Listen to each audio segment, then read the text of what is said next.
Namaskaram, Sadhguru. Indians don't know the greatness of this culture. How to bring back the pride, Sadhguru? I think one thing we have to do is rewrite a more responsible history of what has happened in this land for a long time. Not in the last 3,000 years, not in the 1400 years. What people in this land have done for a long time has to be brought back. In other countries, people are studying this. If you go to… there are Lebanese people, if you study in a school in Lebanon, you will read about how Indian workers, Indian sculptors, Indian elephants, Indian yogis came and built a Phoenician temple 4,300 years ago in Lebanon, which is called as Baalbek, which is a phenomenal temple.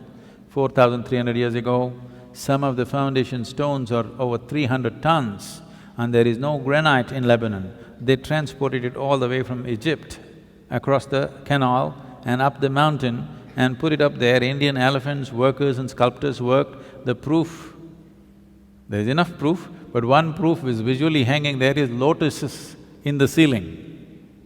Indian sculptor has to put a lotus wherever he goes. Where would a Lebanese sculptor have seen a lotus? Obviously there are no lotuses there. So, how many Indian children forget about children, how many Indian grown-ups have heard about this? No. The Tamil kings went and built Angkor Thom and Angkor Wat in Cambodia. Angkor Thom is the largest religious building on this planet.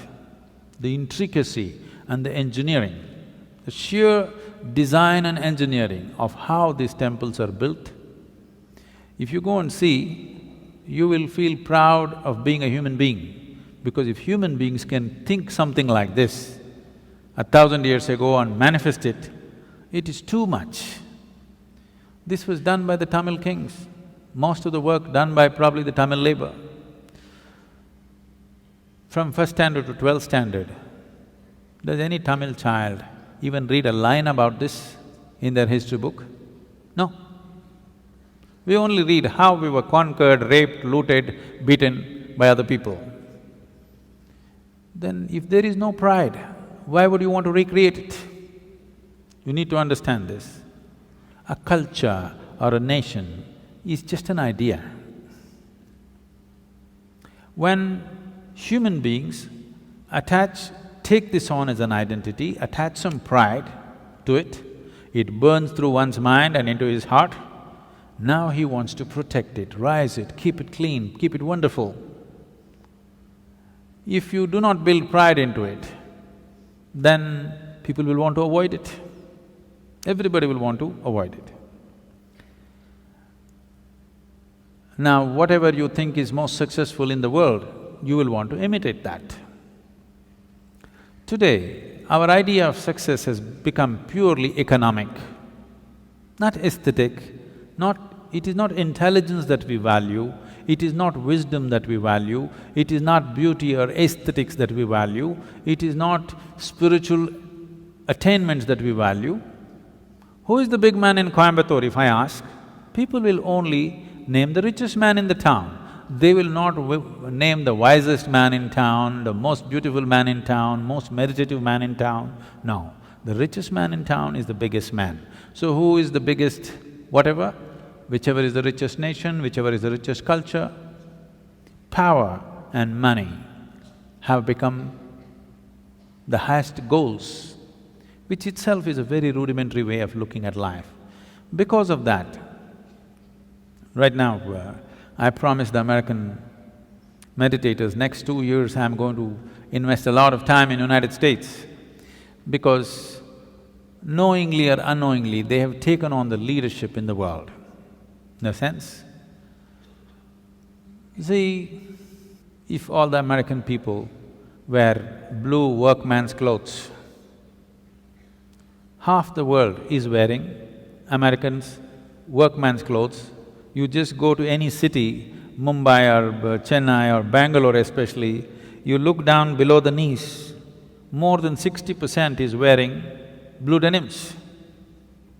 When we have the most intricate weaves, there are over 120 weaves in the country which are unique and many of them are dying. No other culture on the planet has the variety of weaves that India has. All of them will die. Chinese silk is going to kill it unless all of you ladies make at least 20% of your wardrobe into handmade Indian weaves. They will all vanish in the next 10, 15 years. Why is everybody wearing not even American executives' clothes, American workman's clothes? As if that's not enough, if they tear their trousers, everybody tears their trousers. Yes. It's all torn, but in a very expensive way. Now, if Americans put carbon dioxide in a bottle and drink it, even a kindergarten child knows human body needs oxygen, not carbon dioxide. But because America drinks carbon dioxide and says this is the real thing, more than half the world drinks carbonated water today. If you go to one of the remote villages here, there may be people, not in this area maybe, but anywhere else if you go, they might not have heard the word yoga, but they know what is Coca-Cola. Okay? So, I thought if Americans tear their trousers, everybody tears, Americans wear their pants down in their seat, everybody does the same thing, Americans drink carbon dioxide, everybody does that. So I thought if we can get America to meditate, the world will meditate.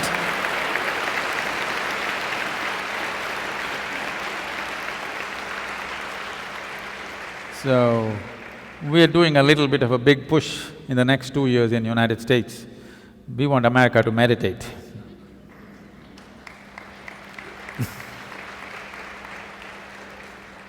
They're kind of getting ready, they're tired of the carbonated water.